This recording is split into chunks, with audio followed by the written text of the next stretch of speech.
Raquel, nobody likes a weight cut, but let's get the update. I know you don't enjoy them very much. Where are you at right now? How much you have to go? I have a few pounds. So.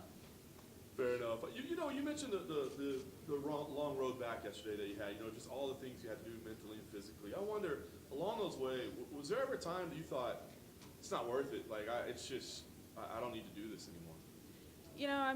I think at some point every fighter kind of goes through a lot of emotions when it comes to it.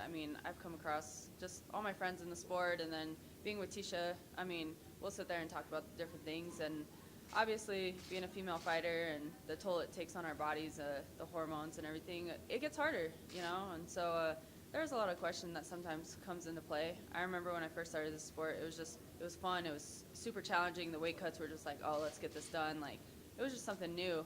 Now, that seriously is the hardest part, and it just, for me, like I was saying yesterday, getting the hypothyroidism now and stuff like that, I really didn't realize how much of an effect it would take, but it's hard, it's tough, and I actually started this fight camp at 170 unwillingly. I do everything that I could possibly do, I stay in shape. I've had a lot of people come to me and ask me if I've ever considered going down to 125, and it's just like, I have the Mexi roll is what I like to call it and stuff, but with how hard I train and everything, I should actually be like a walking anatomy chart. And so when those things come into play, I do kind of question it sometimes, but I feel like I still got some strength in there to keep doing it, and so I just keep grinding it out, but we'll see. Is there medication or anything that you can take that maybe it's an issue with USADA, or is there something you can take to help? I'm currently on medication right now, but it's just kind of one of those things to where you develop it, and then obviously being an athlete and constantly playing with the weight and stuff, we're just trying to find a way to fine-tune it and what truly works for me, and since it's something so new, we haven't exactly fine-tuned it. So, there was a time during this camp where actually I started at 170, I was dropping really well, training was going great, and then all of a sudden I started going back up in weight, so then I shot up to 162 and we weren't understanding it, so we went back into the doctors to figure things out, and then the weight's slowly starting to come off. So, I'm just trying to stay smart with everything and make sure that along the way of enjoying this passion, I'm staying healthy with it. It may be a weird question because I don't know anybody that would turn down a UFC title shot, but you admitted it wasn't necessarily the best of scenarios for you. Have you ever regretted taking that opportunity, taking your shot? I think everything happens for a reason, so it's kind of one of those things where I went out there. I'm completely grateful for the opportunity, so that'll never change. But, obviously the outcome, you want everything to go different. And so, but, I would have liked a little bit more time. I would have liked to be able to come back and, get the feel for everything, get in the swing of things and how it all felt again. But, hey, it's not the end of the road, and it's kind of the same thing with Ultimate Fighter. I didn't win the show, but I still found my way into the UFC. I'll still find my way back to that title shot. Last thing for me, I wonder moving forward, what would mean more to you? Another shot at the title, or maybe a chance to fight Amanda again? Is there one that means more than the other? The ultimate goal is the title for me. I think that for me, I have different things that I want to reach. And, it doesn't matter who's holding the title. Amanda's a friend, but then obviously we have to fight, and so there's bitter feelings there. But at the end of the day, she's the one that has the title. If she's the one that has the title when it presents itself again, then of course. But it doesn't matter. It's just the title in general. You brought up, cutting weight as a woman, hormones and everything play a factor. Sarge brought that up when she missed the weight. She kind of credited, hey, it's just this month and everything. Is that something fans just don't recognize, especially female fighters? Yeah, it's not an excuse. It's really not. Weight cutting, it's brutal. Being a female, there's different things, and when you're cutting weight, when you're fluctuating your hormones, we have reproductive organs that it takes an impact on, and it's a lot harder for us when it comes to that. And being the female athlete and going through it multiple times, I think this is like my 26th weight cut. It's gotten harder each time, and with the recovery and stuff, I recover really well, but then afterwards, the way you bounce back and how high your body goes and stuff, or the different things that your body does, it's never the same. So, it's a real thing, and luckily I have a great team of doctors who are in my corner, and I can reach out to them during off season, kind of figure things out. But I think for me, it was just a big toll when it came to it, because for one, I went from being on the streak, and then I had to take a break, to going into surgeries, which was a huge traumatizing toll for the human body in general. And then right after that, it was like one thing after another, and then hypothyroidism, and then trying to do more weight cuts. Like, it's a lot. So, I mean, it is a real struggle. What do you think of the fight between Amanda and Cyborg? What do you think of it? You know, honestly, I think it's a great fight. I'm really excited to see it. I think Amanda has every opportunity to win that fight. So, What do you think the fight represents to the, the male MMA industry? you know, I mean, I think it's kind of one of those things to where you have two great female athletes, obviously two champions and two dominant athletes. So just kind of bringing them together and letting them clash and go to town. You know, obviously there's the weight difference and stuff, but I think it'll just really continue to help women's MMA grow with just, you know, I mean, it doesn't have to be certain weight divisions. I don't really know how to make that make sense, but I think it's a great fight.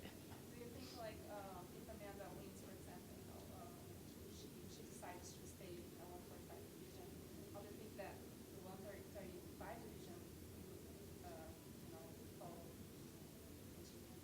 You know, I don't know. I mean, a lot of talent, especially in 135. I mean, we're all here, and we all still want our opportunity to get to the top and do things. So, of course, there's going to be change. There was change when everything shifted with Ronda from being on top and stuff.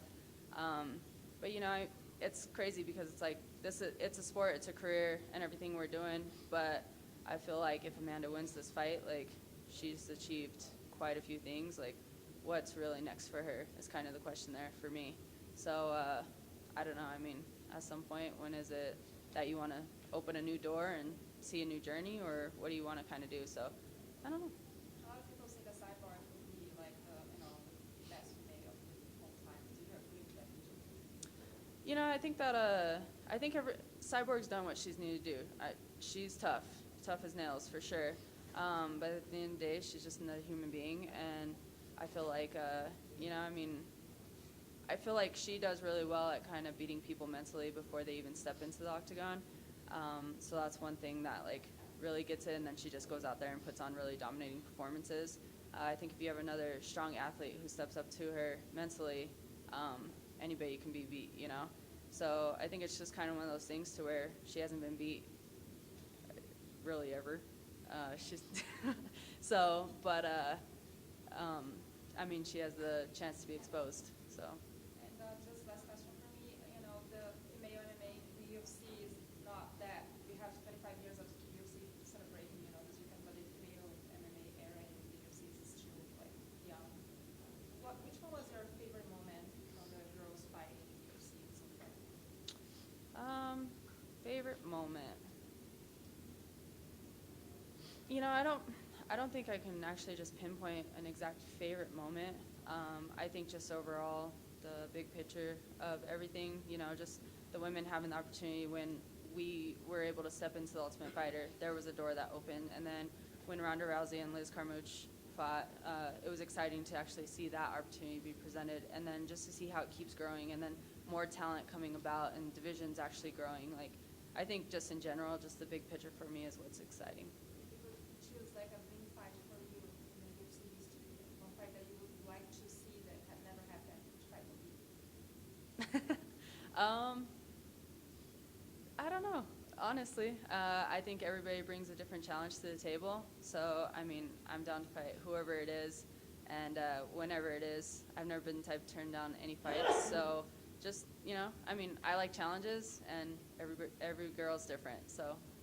Is there one that you would like to watch as a fan? Like a fight that you would like to watch as a fan?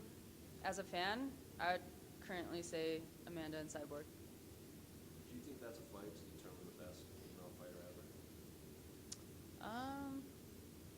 Yeah, why not? Rocky, this may be a tough question to answer because it's just hard to give any answer that may not sound like an excuse. But given the circumstances of the title shot, like when you look back on it, are you able to think like, yeah, that was me in there? Or like when you look back on like your first UFC title shot, you're like, was I 80% or 70% of who I was? Like how do you like evaluate where you were going into that fight? You know what? I mean, like you said, it's a tough question to answer without any excuses. And at the end of the day, I took the fight. I stepped into that octagon, so I take full responsibility. And I think that every fight is kind of something to where you learn and grow from. And that was definitely a learning and growing experience for me. That fight was a lot to come back from, like I've said. Just coming back from a long layoff, lots of surgeries, coming back into everything emotionally. I had a really different kind of camp. It was a really long camp, but it was really different than what I'm used to. I'm used to being able to grind things out and do things, and they can call me in 3 weeks. I took a fight with Jessica Andrade in 3 weeks, and I was just ready to go because I had the right mentality. I knew my body then, and it was like during that time, I kind of felt like out of tune with myself, if that makes any sense. And then, it was just like I experienced some injuries going throughout that camp, and then going out there, being in a different country. I mean, it was all a cool experience, but then there was a lot of difficulties. And then I got into that accident where I broke my leg, and I thought that everything was recovered and healed. And for me, I don't know if it was just like being in a rush to get back out and doing what I love because I was away from it for so long. But in the fight with Amanda, I mean, it was the first strike she threw.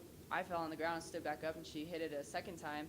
And it was a game changer. Like, that was not me in the octagon at all. And I can honestly say I was in a defensive mode the entire fight. Like, to watch that fight was one of the hardest fights to watch for myself to actually learn and pick out, because it was just like, that wasn't even me in there to really learn anything. But that's why I was saying that for me, that was a big emotional thing to learn from. It was a good thing to get over some mountains and to figure things out in that aspect. And then this camp to kind of shift gear and take it, I kind of went backwards a little bit to my roots and just figured out where, what got me to where I am today and to where I can grow. And then as far as the leg, we got really aggressive with things and just doing things. So this way, that I can feel a lot more like myself this fight. You looking forward to not having to answer questions about Amanda after a while? Yeah, I guess.